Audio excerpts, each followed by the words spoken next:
Então, é essa questão, né, da engenharia reversa, de você copiar, não era, em muitos casos, na maioria, não era simplesmente você fazer uma cópia daquele equipamento de fora, você tinha que fazer uma adaptação, primeiro para o nosso clima, né? Você pega um equipamento que é vendido para o mercado europeu, por exemplo, para a Inglaterra, você tem que adaptar para o clima brasileiro. Por exemplo, essa é uma das coisas. Aqui, por exemplo, a voltagem é outra, né? Lá é 50 Hz, é 60 Hz, tem a questão do sistema de cores do Brasil, o PAL-M, né? Lá fora, por exemplo, o ZX Spectrum era PAL-I, PAL-G, quer dizer, aqui é PAL-M, o outro é NTSC, então tem adaptações, né?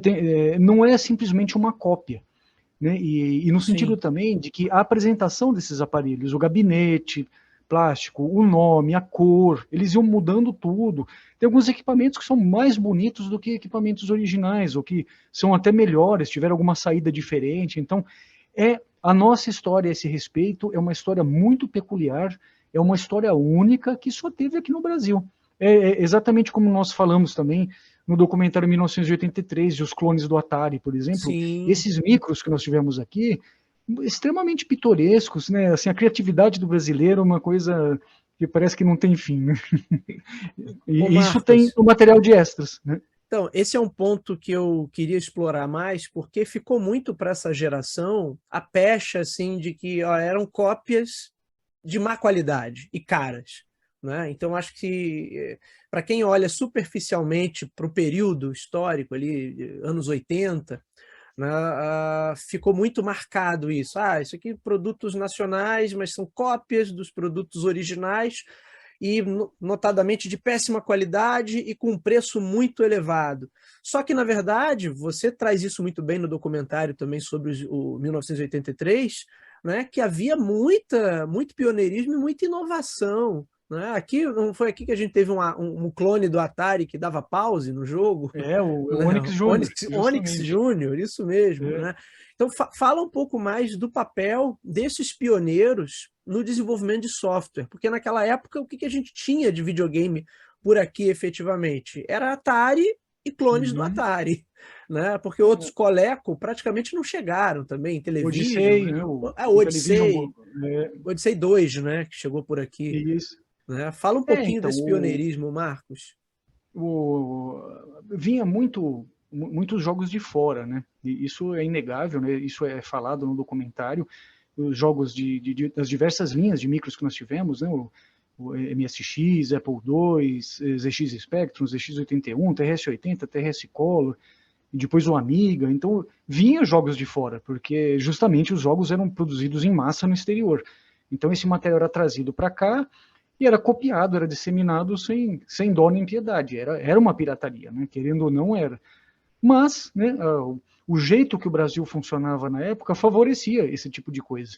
Né? As soft houses do exterior, ou mesmo os fabricantes, né, não davam assim muita bola, né? Um país de terceiro mundo, lá longe, na América do Sul, lá embaixo, eles tinham outras preocupações, né?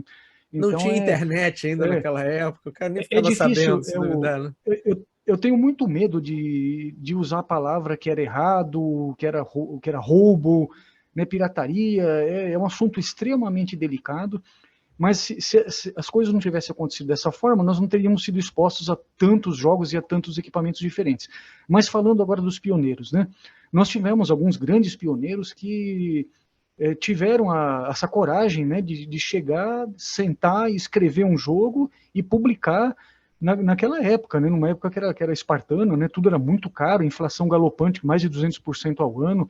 Eu lembro dos meus pais iam ao mercado de manhã, aí à noite, no dia seguinte, os preços já haviam sido remarcados. Eu lembro dos meus pais comentando sobre isso. Então, Eu foram lembro também. corajosos, né? Nomes como, por exemplo, Renato De Giovanni, que fez o Aeroporto 83, Aventuras na Selva, Amazônia, Serra Pelada, Angra 1, ele é o nosso grande pioneiro. Luiz Fernandes de Moraes fez A Lenda da Gávea, depois o Barravento pro Amiga, né? Tadeu Coringa da Silva, que fez o Em Busca dos Tesouros, seria a nossa versão do Pitfall, vamos dizer assim, para o ZX81.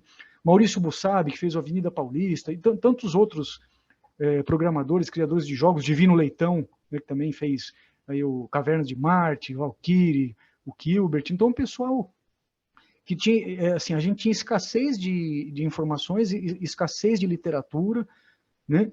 Para conseguir revistas de fora, livros de fora, era tudo muito caro. As revistas chegavam, às vezes, com 4, 5 meses de atraso, né? Havia livros nacionais, claro, nós tínhamos livros muito bons, mas era tudo muito caro, então o pessoal tinha que sentar e fazer, e quebrar a cabeça, e saíram jogos muito bons, jogos bem bacanas, que realmente fizeram história, e nós os retratamos no documentário, né, Big?